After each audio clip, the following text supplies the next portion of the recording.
Hello everyone, Juxtaposition here. Today's video will be entitled Serendipitous Sunday, also known as Mayhem Minutia, because I'm continuing my research on Murder Most Foul, and I go where I find it. So, in keeping with the theme of serendipity, things that I've learned in my researching of dozens of homicides, mostly in California, but also in New York, I have discovered some things that I didn't expect to find. All right, so serendipity. Just to give you some examples of serendipity before I delve into the Bob Lee murder in San Francisco a few days ago. And he was a software engineer at Google, which is owned by Alphabet. Alphabet is the venture capital company that controls Google and YouTube, as well as numerous other clandestine service, high security companies. Mostly in the software development, artificial intelligence area. But just to give you some fun examples of serendipity, I think it would be fun to just poke around. So a few days ago I was researching Manhattan, New York, and Dr. Albert Laverne, the CIA psychiatrist who had privileges at both Bellevue State Hospital and Fordham University, where he was a professor, poaching his students in his sociology classes, which means that there are no ethical standards whatsoever at Fordham. There are no ethical standards within the clandestine services, and there appears to be no ethical standards within the pseudoscience of psychology or psychiatry. Both. I don't care if you got a medical degree or you didn't. When you're monkeying around with people's minds, you're in a ethical breach. Anyway, Dr. Albert Laverne first came into national attention when he became an expert witness and examined the Mad Bomber of New York, or the Brooklyn Bomber. And the serendipity discovery there is that it was alleged that the Mad Bomber of New York planted 33 bombs, but only 22 detonated. But anyway, there's that number 33. That appeared serendipitously in my research of Dr. Albert Laverne, who was an expert witness of the Mad Bomber of New York. Then we had John F. Kennedy. You might have heard of him. John Fitzgerald Kennedy. He was the President of the United States for 33 months. That's right, 33. Then we had a very short Pope Papacy featuring Albino Luciani, who renamed himself Pope John Paul I. And he took, his first full day of Pope was August 26, 1978. Someone handed him a cup of tea on September 28, 1978. He went to sleep and he never woke up. They embalmed the body before any autopsy could be done, so I'm going to call that a cyanide tea poisoning.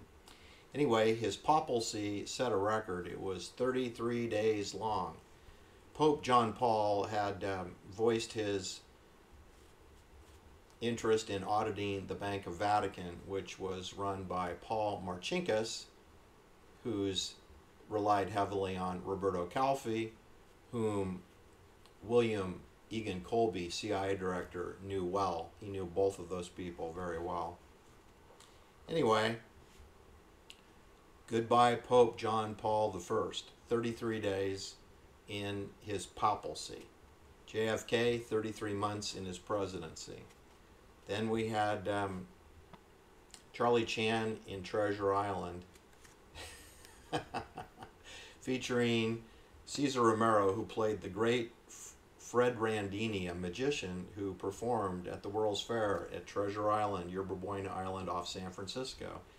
And in this film, Fred Randini, the magician, also moonlighted as Dr. Zodiac, a psychologist who preyed upon the wealthy women of San Francisco. That's code for Presidio Heights, Pacific Heights. Anyway, 30 years and 33 days later, we had Paul Stein, age 29, yellow cab driver in San Francisco, shot in the head with a 9mm semi-automatic pistol in a military execution style at the corner of Washington Street and Cherry Street in Presidio Heights, just a few blocks from Nancy and Paul Pelosi, and Diane Goldman Feinstein lived there, I believe, at the time. That was October 4th, 1969. Sharon Tate's father also lived close by where the Zodiac killer disappeared into officer housing at the Presidio Army Base. Paul Tate lived there, where the Zodiac disappeared. I'm just telling you, it's serendipitous. Then some other examples is that Disneyland, in case you didn't know, they opened in 1967. They opened a Club 33. It's the only place at Disneyland that you can purchase alcohol, but only if you're a member of Club 33. And since then, they've opened more Club 33s. There's a California Adventureland at Disneyland Orange County. They have one there. So Orange County, Anaheim has 2 Club 33s. Orlando Disney World, they have 4 theme parks and they have 4 Club 33s. And then Tokyo has a Disney World and they have a Club 33. And Shanghai has a Club 33. So I believe this adds up to 8. So we got 4 in Orlando, got 2 in Anaheim, California. We have 1 in Shanghai, 1 in Tokyo. So that's 4 plus the 4 in Orlando, so that's 8 Club 33s, where you can buy alcohol if you're a member. All right, so that's interesting. It's a child's theme park, but booze is available for certain adults of the Club 33. Then we have people in the news. Today I'm going to be discussing Erin Valente briefly. She was 33 years old when she was murdered, last seen by a Jewish banker at 2500 Sand Hill Road, last seen alive. Then we had John Zweier, who is the son-in-law for Art Linkletter. He was shot in the back of the head with a .38 caliber pistol on July 15th, 1969, just about 3 weeks before Sharon Tate was bayoneted to death. And Art Linkletter knew Sharon Tate, he knew Jay Sebring, he knew his son-in-law, and then a month after Sharon Tate was done away with, we had Diane Linkletter's 20-year-old baby daughter thrown out of her apartment on October 4th, 1969. So that's 4 people that Art Linkletter knew, one of whom was 33 years old, and they all were murdered in a violent way within a 90-day period. I think it's like 84 days. And the Paul Stein killing, which was attributed to the Zodiac, I'm going to attribute it to a professional killer. But anyway, that was on October 11th, 1969, which would be 1 week after Diane Linkletter was thrown out of her Shoreham Tower 6th floor. So that's kind of serendipitous. You should know that Paul Stein, the yellow cab driver, I believe he worked for CIA. His home address on his death certificate was listed on Fell Street, 200 yards away from the Haight-Ashbury Free Medical Clinic, and less than 200 yards from where Patricia Hearst had a safe house on Masonic Avenue. That's right, I said Masonic Avenue. And about 250 yards from where Jerry Garcia had a home and where Janis Joplin also lived. So in other words, wherever the clandestine CIA put Janis Joplin and Jerry Garcia and the Grateful Dead and Patty Hearst, Patricia Hearst, that's where they put the yellow cab driver Paul Stein. So I don't believe that that's a coincidence at all. I believe Paul Stein worked for the Haight-Ashbury Project, HAP, and that he was sacrificed as a murder victim and attributed later to the Zodiac killer, which got CIA lawyer Melvin Belli involved in a television psych ops fake call-in of the Zodiac. John Belushi was done away with on March 5th, 1982. He was 33 years old. Chris Farley was done away with in the Prudential Tower in Chicago on December 18th, 1997. He was 33 years old. Evita Peron, Don't Cry for Me, Argentina. She was done away with July 26th, 1952. She was 33 years old. Carol Lombard was done away with on January 16th, 1942. She was 33 years old. Sam Cooke, managed by Alan Klein of New Jersey. He was mysteriously killed on December 11th, 1964. He was 33 years old.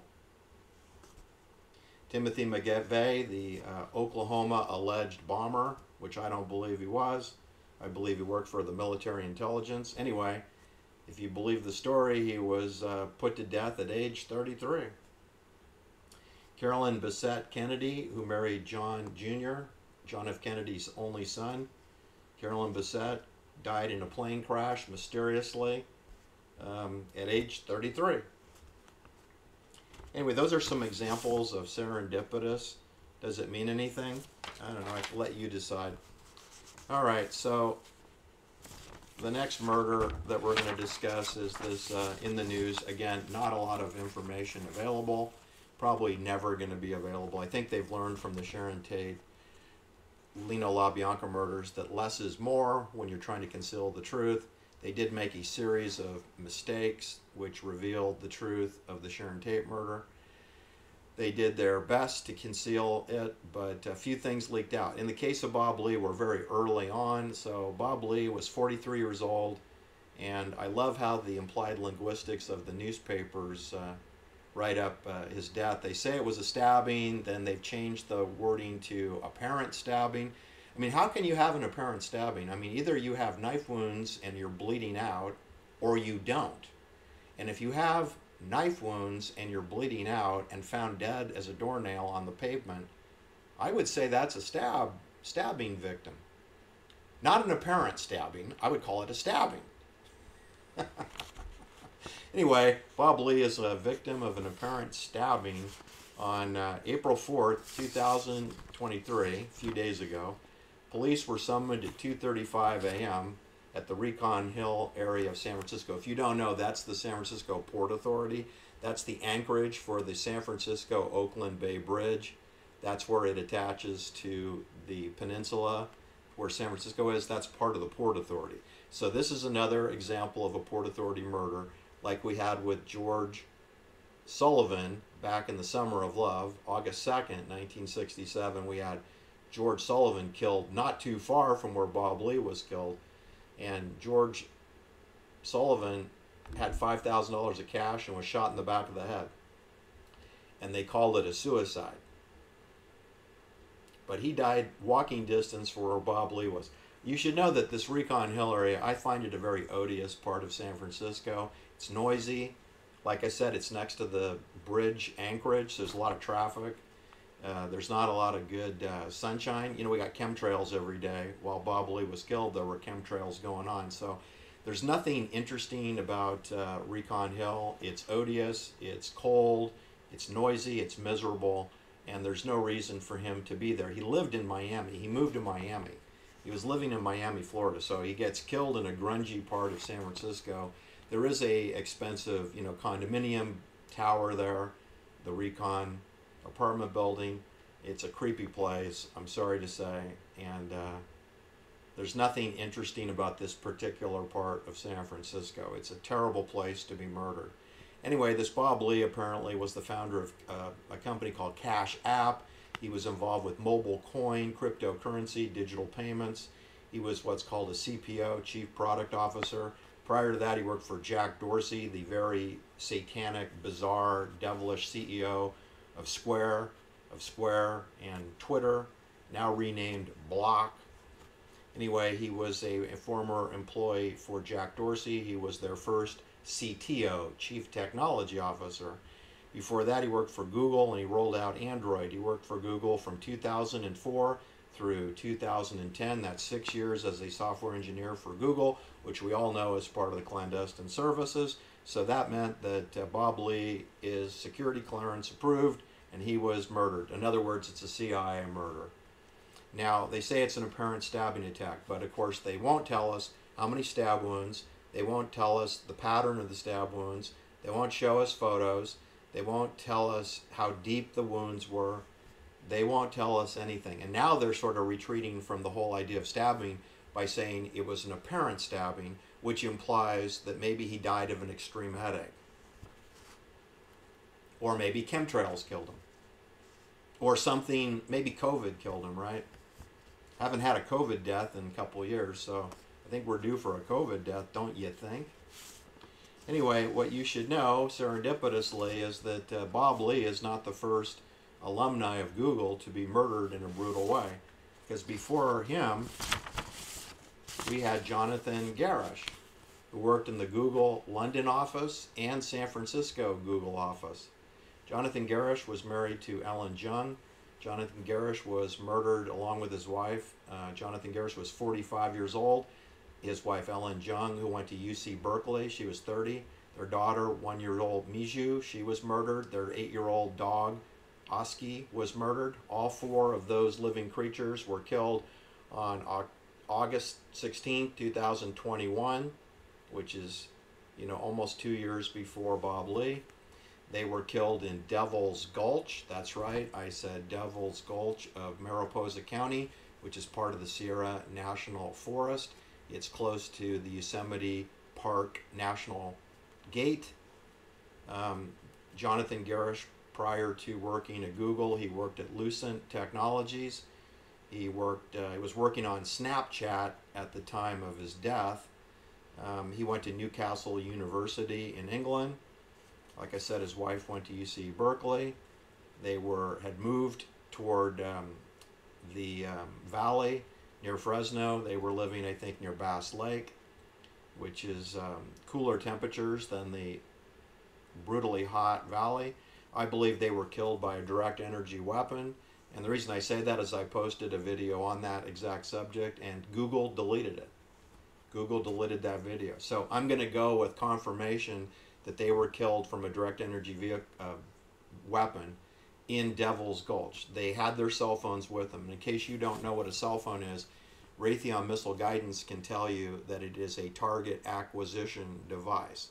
If you're carrying your cell phone and your GPS tracked, that means a weapon system can hone in on your coordinates because they have acquired a target. That's what GPS is. Global Position System is a polite word for targeting the enemy.